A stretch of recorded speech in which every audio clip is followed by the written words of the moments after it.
Every change starts at team level. So with my team, sometimes we're doing something called a speedboat retrospective. And this is something you can do really easily online. And this will help us to understand how the team is working and to reflect where we can improve, what we can do better. So let's start with the speedboat.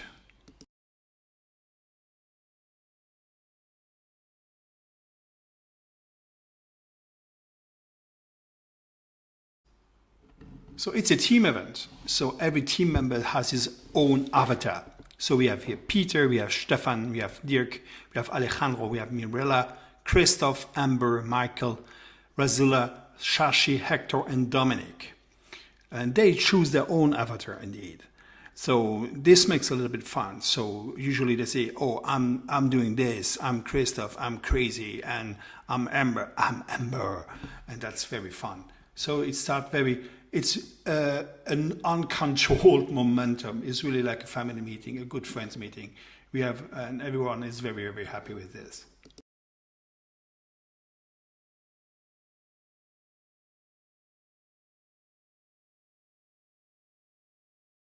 Okay, to start the speedboat, you need to have the sea and you have to have the goal, which the island. So we are on the sea and we expect to reach the island.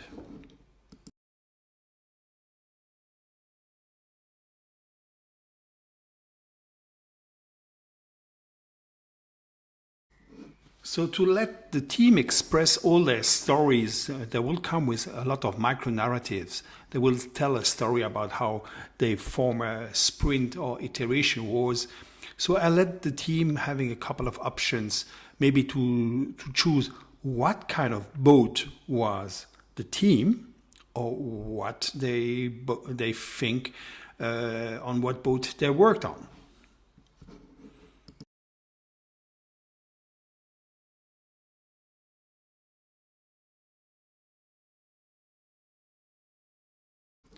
In a traditional manual, so when you design the boat, you will have anchors. Is you define, okay, anchors are everything which are blocking us from the progress, and we have beams, which are what speed us up. The purpose of this approach is not really to focus on anchors and speed, but really to see what is the nature of our work and how do we organize ourselves to get the job done.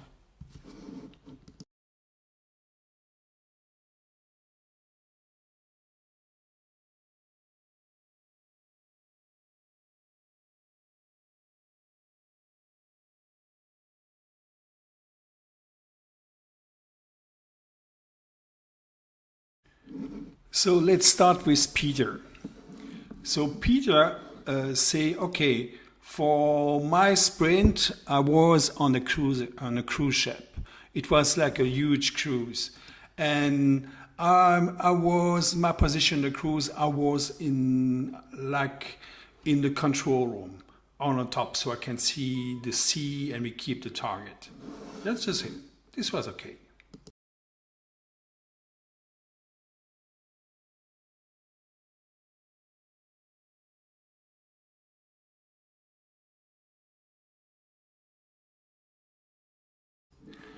Now comes Stefan. Stefan say, no, I wasn't on the cruiser. I was like on a jet ski. I work on this very specific topic because I'm an expert, and I was a little upfront, very close to the goal, but I wasn't on the cruiser. I was more on a jet ski.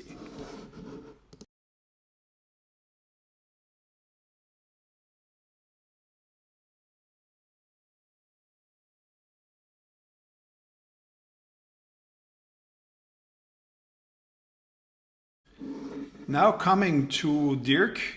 So Dirk is saying, okay, I was in a submarine, I really was. This is something that really is show up for the customer. This is something we needed to do.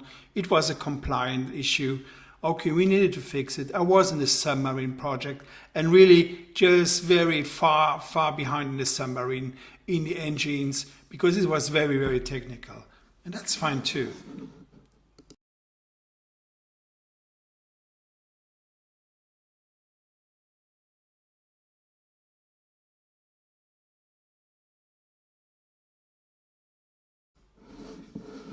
Then coming to Alejandro say, "Oh, I was working with Peter. We worked on the cruise ship. But I was really on the front of the cruise ship to see what happens, and I was helping, and I see the goals to meet, and it was very, very fun."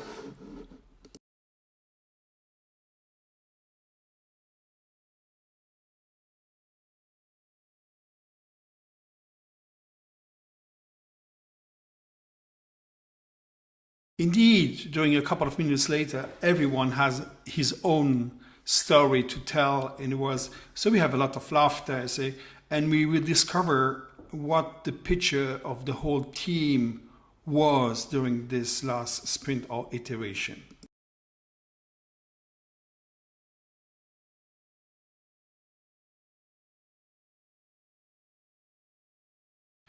The whole picture was very crazy. So we can see on the cruise ship, we have just Peter, Alejandro, and Amber just behind, also working on engines, and somebody else on the front. And then we have indeed a flying saucer, because Mirella told, "Oh, I work on something completely bizarre that someone asked me to fix, and we need to fix it." Had really the feeling to be in the flying saucer. Then we have a couple of jet skis. I have a canoe. We say, "Okay, I worked on this."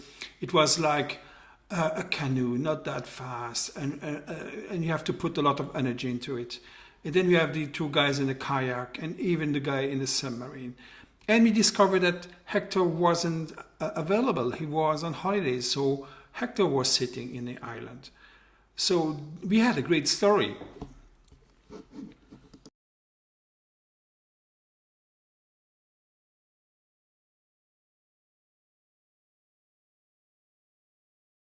But now, if you look about the organizational issue, you have this effect. Say, yeah, okay, these guys are working hard, they're very good morale. This is quite a perfect team, right? But why can't we get aligned? What happened here?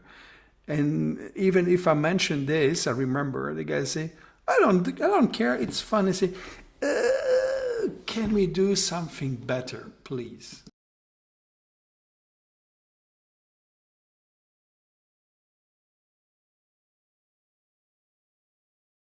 And my first guess is we were all on the same boat, on a speedboat, a very light and sharp boat, going very fast on the waves, very fast to the island, having not slowing down, no brakes, nothing else. I say, but in reality, it's completely different, right?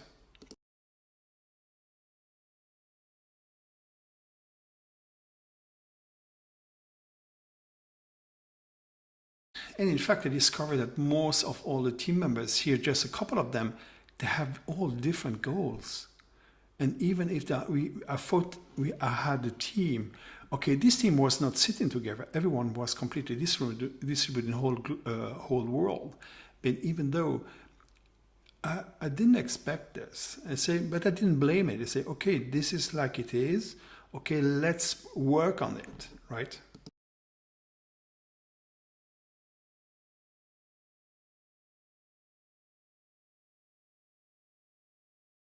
So I came up with the question, okay, this is the situation, like putting a mirror on the front of the teams. What can we do to make this better? Because if we are working like this, maybe we can't reach the goal. In fact, they say, no, it doesn't matter. I say, okay, fine. Let's take a look on this picture from a different perspective then.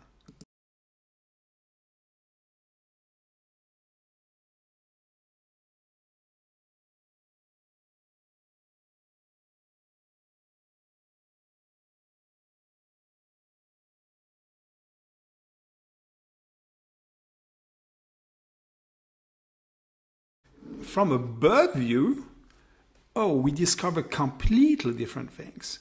We are discovering that even if you think you're on the same line, you are not on the same line. If you think we are reaching one island, we are reaching a couple of different islands. And this is weird because we're expecting to work as a team on the same goal.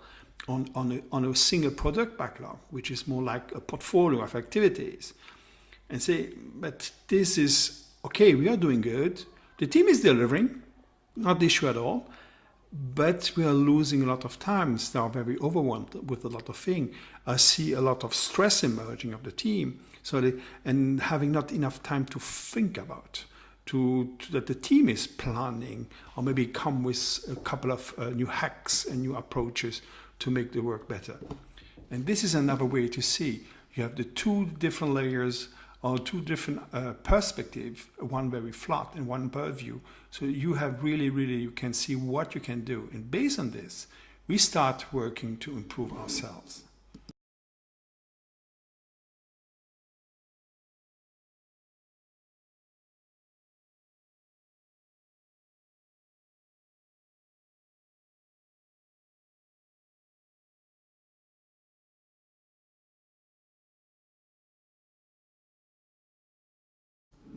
And always keeping in mind, we're still using this, the metaphors that are using the speedboat is, okay guys, say, we have a couple of islands, what should be the first island we want to tackle all together before tackling the others?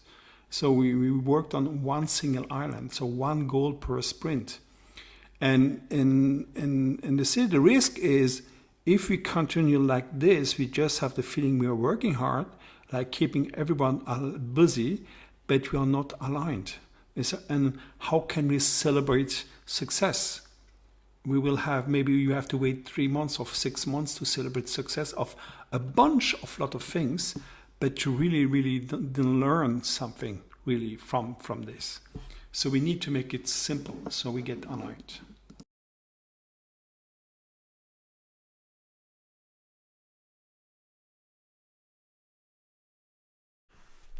What can we learn from that? So even if the team is quite good, when you work, maybe you will discover that a lot of things you plan upfront doesn't fit well. So you're working on several projects, you thought at the beginning it was very well, and then you discover that the team is not really working as a team, they're all working on single projects. And you're losing all the dynamics from a Scrum on an Agile team. So, but the exercise helps to mirroring up, to show up how complicated, how complex it is, and how the team is behaving. And we're doing this with this small story, and this is very fun.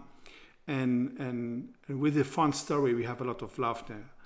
And people just start to be conscious of that organizational issue. So having this in mind, so we do this every month or every 2 months, just to check out how we're working and maybe what we can do better. And based on that, we decide, or maybe the team decides, to arrange themselves so they can tackle one single project, one single goal after another.